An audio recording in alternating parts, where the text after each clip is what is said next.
Dia tidak bisa tidak memikirkan situasi Reka saat menelepon Petrus barusan. Situasi tadi, jangan-jangan masih bisa diulangi. Si gemuk marah, Reka, kamu beraninya memanggil nama bos kita, ingin mati ya kamu. Reka berkata dengan dingin, sekarang, aku memerintahmu menjilat sepatumu. Cecunguk, si gemuk teriak, dasar, dengan siapa kamu? Reka tiba-tiba bergerak.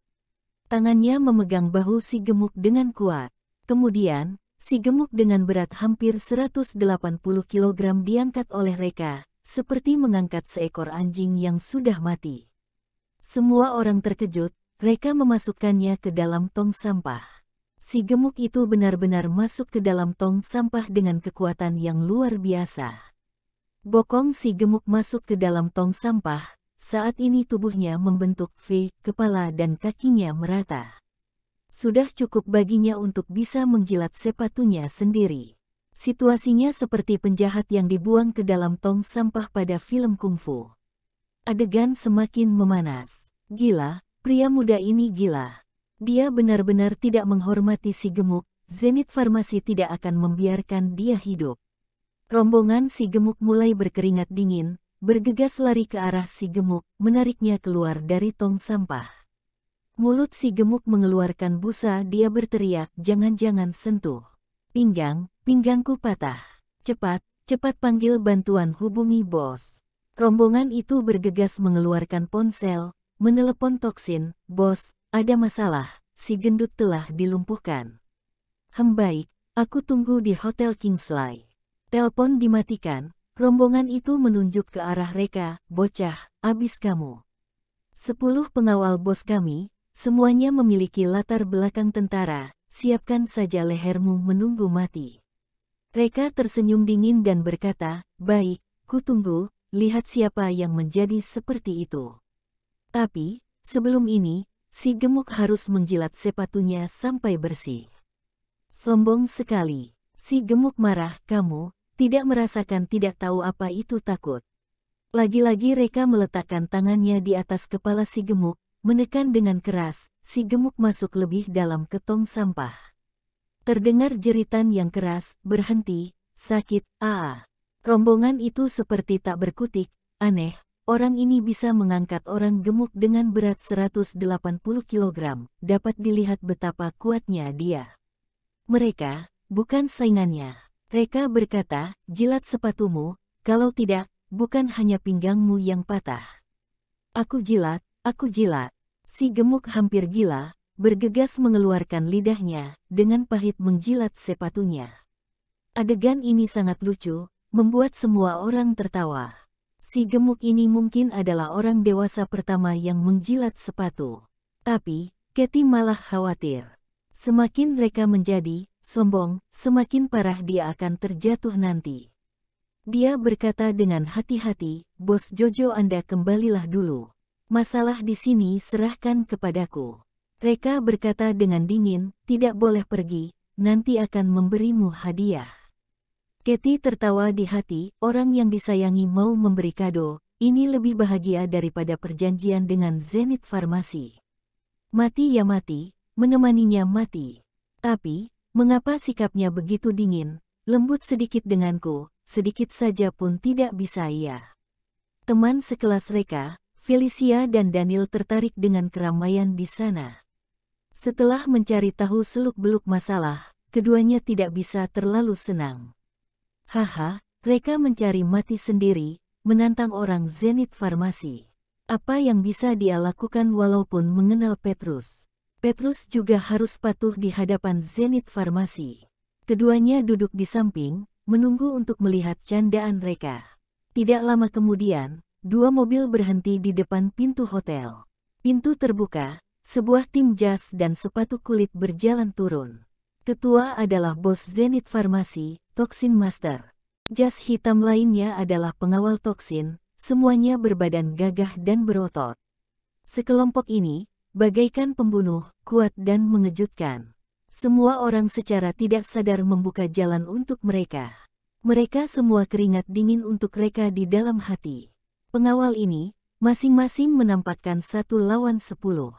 Sehebat apapun mereka bertarung, bisakah melawan 10 veteran?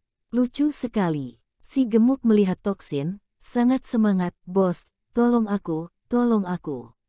Pandangan Toksin tertarik. Toksin terkejut, melihat kondisi si gemuk yang menyedihkan. Adegan ini seperti deja vu.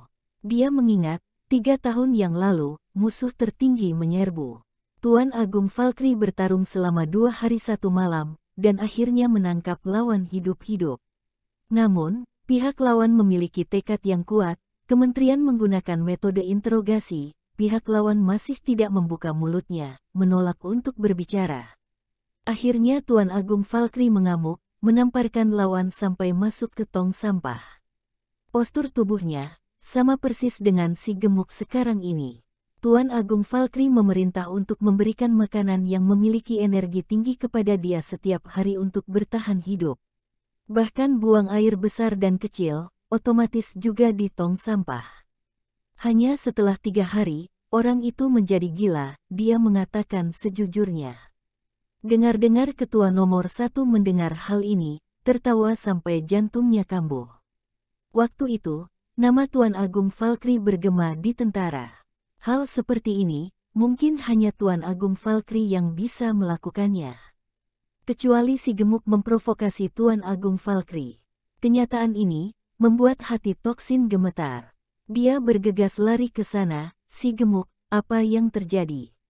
Si gemuk menoleh kepala dengan susah, menatap mereka, dia yang melakukannya. "Bos, Anda harus melakukan keadilan untukku." Toksin mengikuti tatapan si gemuk itu. Setelah menemukan mereka, otaknya seperti ingin meledak. Dia buru-buru memimpin 10 pengawal, dan berlari kecil menuju mereka.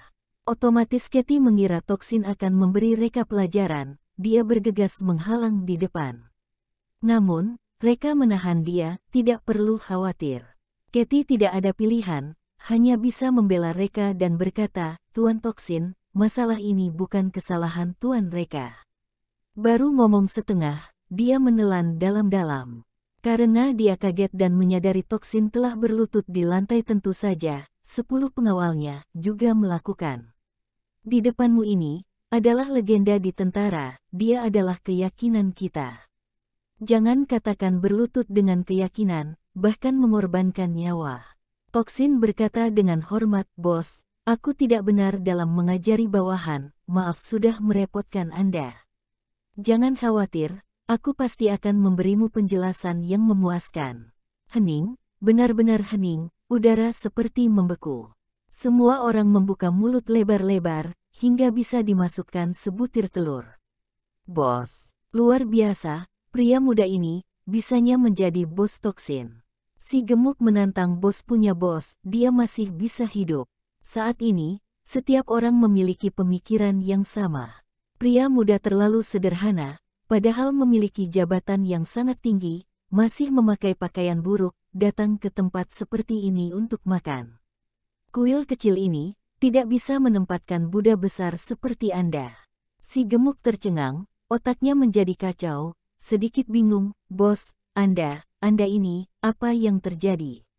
Mendengar suara si gemuk, Toksin semakin marah.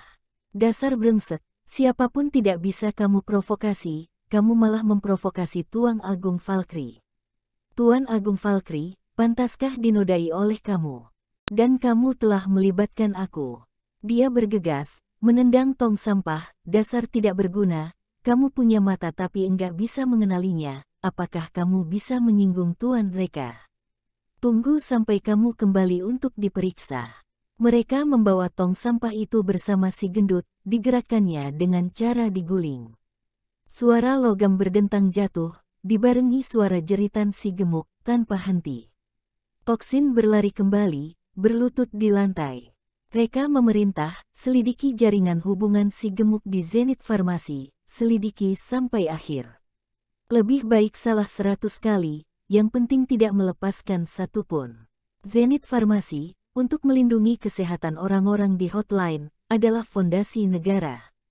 Fondasi negara, tidak bisa dinodai hama seperti ini. Toksin bergegas mengangguk kepala, "Siap."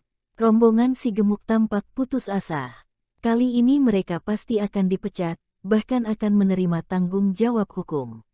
Reka berkata lagi, Katie, kali ini kamu membantu Zenith Farmasi untuk melenyapkan anggota yang jahat, kami tidak akan memperlakukanmu dengan buruk. Toksin, pilih beberapa proyek, kerjasama dengan Katie. Toksin sekali lagi mengangguk kepala dengan sungguh-sungguh. Katie sangat bersemangat, mata berkaca-kaca. Sebelumnya Reka mengatakan akan memberi kado, inikah? Ini, kado ini, tidak kecil. Bekerja sama untuk satu proyek dengan Zenith Farmasi, cukup membuatnya melayang ke langit, apalagi beberapa proyek. Tuan Reka, pantas menjadi orang ningratnya. Reka berkata, Katie, kamu masih awal dalam industri obat tradisional Tiongkok, tidak memiliki sedikit ilmu. Aku sarankan kamu kerjasama dengan ayah mertuaku, dari ahli medisnya, perlahan-lahan akan memperluas bisnis. Katie tentu saja menyetujui tanpa berpikir. Bekerja sama dengan ayah mertua Reka, dapat menjadi lebih dekat dengannya, mendapat dua keuntungan sekaligus. Setelah menyelesaikan semua ini, Reka tersenyum dengan Elisa, ayo teman lama, kita pergi makan. Setelah penundaan yang begitu lama, aku sudah lapar. Tentu saja dia sangat tenang, baru saja dia mematikan seekor kutu busuk, dia sama sekali tidak khawatir. Elisa yang terkejut baru saja sadar kembali, adegan tadi, baginya seperti mimpi yang tidak nyata. Kemampuan yang ditampilkan Reka, menambah ilmu baru lagi untuknya.